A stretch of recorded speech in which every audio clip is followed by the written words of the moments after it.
Hi there, my name is Troy, and if you're following us on our blog, troylast.co.za.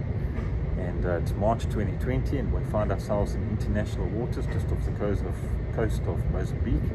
And I thought it would be relevant to discuss dipping your toe in the investment space internationally, into international waters of investments. So, how can you do that? Well, you can do that if you're in South Africa. You can do it via two ways, either through an asset swap, or you can invest internationally directly. So if you're going to look at investing directly into places like Gibraltar, Isle of Man, Guernsey, wherever it is, and you want to take your funds offshore, just remember that you have R1 million that you can utilize via your travel allowance, and a further up to 10 million rand with clearance from the Reserve Bank.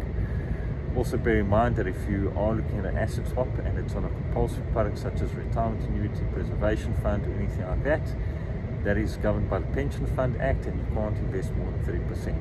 A living annuity is not governed by that, so therefore you can invest more than 30% offshore on a living annuity. So yes, if you're looking at other products that you can invest in terms of risks or endowments, internationally, an endowment has the advantage of the fact that it has more than one policy owner, and therefore that means that from an estate planning perspective, that's definitely going to help. So you can put you and your spouse into that particular thing. When you then die, the policy then becomes part of belongs to your spouse or your other partner. Also take into account tax. So if it isn't an endowment, it's still taxed under the 5-fund approach. But yeah, for estate planning and for tax planning, that's a different subject for another time. So now that we've decided in terms of that, the next thing that you want to consider is in terms of the asset classes that you choose. You've got the same choices as what you've got in South Africa. You can invest into equity, you can invest into cash, property, bonds. So on the bond market, you're going to find, quite surprisingly, that the bond market in South Africa is a much far better return than international bond markets. Germany, as an example, is German bonds are in negative territory.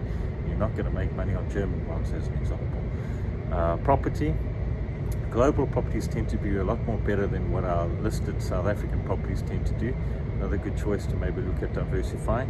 Equity market, doesn't matter where you're going to try and invest in, it's going to be up and down. That's how equity works. It's shares. So, and then lastly, cash.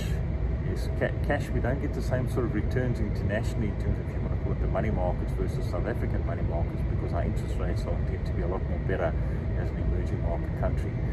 However, when you're looking in terms of bonds and cash, just bear in mind that just investing offshore in bonds and cash doesn't make it a conservative portfolio. You've got to take into account the currency risk between your South African rand and your jurisdiction when you're investing, be it US dollars, be it pounds, sterling, whatever it is. So yes, consider those factors. So my advice would be to have quite a diverse portfolios. Also in terms of fund managers, you've got a lot more choice of fund managers. So you can go BlackRock, you can go Templeton, you can still go with Coronation, Allen Gray's, whatever it is. But in terms of fund managers, there's 10, well, probably 100 times more fund managers that you can choose in. You can still use your South African platforms, your Glaciers, your Momentums. They tend to offer good products, good funds, good choice of funds. But yes, look at those particular platforms. Just look at the funds and the amount of funds that you've got using on that particular platform, as well as the platform fee.